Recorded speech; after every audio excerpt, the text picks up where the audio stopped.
स्वराज्याची पताका अभिमानाने डोलते. लक्ष देऊ नाही का मी जिजाऊ बोलते. लक्ष देऊ नाही का मी जिजाऊ बोलते.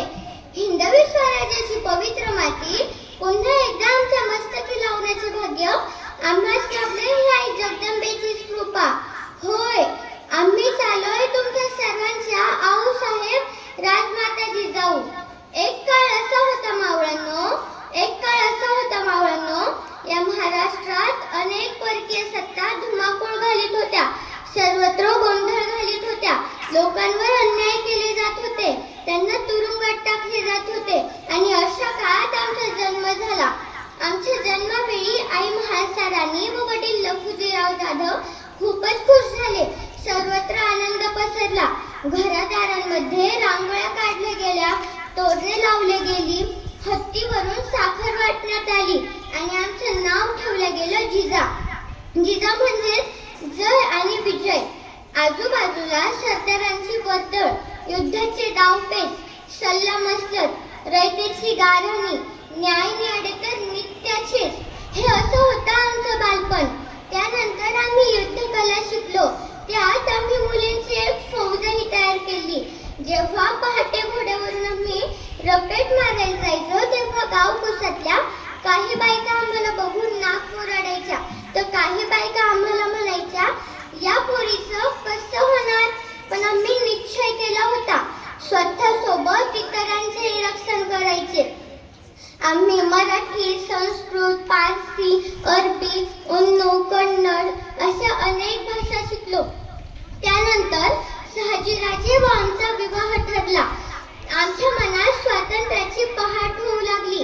आमच्या पोटात अंकुर वाढू लागला आणि आमच्या पोटी जन्माला आला महाराष्ट्राचा लाडका राजा शिवछत्रपती.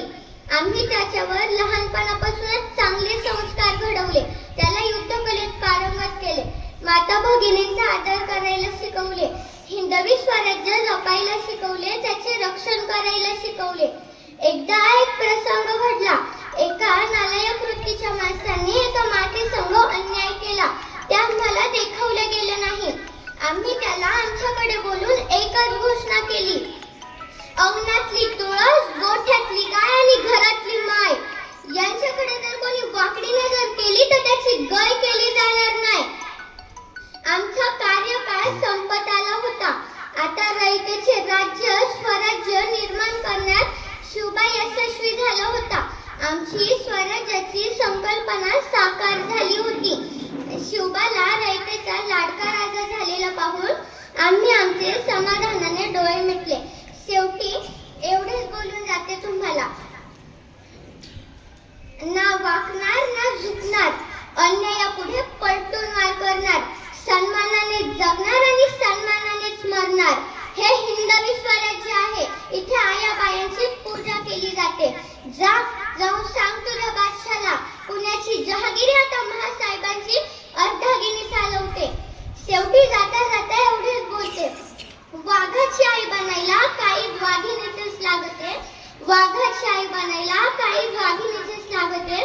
म्हणून तर जिजामाता तुमच्या चरणापुढे मान आमची सदैव झुकते. मान आमची सदैव झुकते. धन्यवाद. जय शिवराय, जय शंभूराजे. जगदेव जगदेव जगदेव.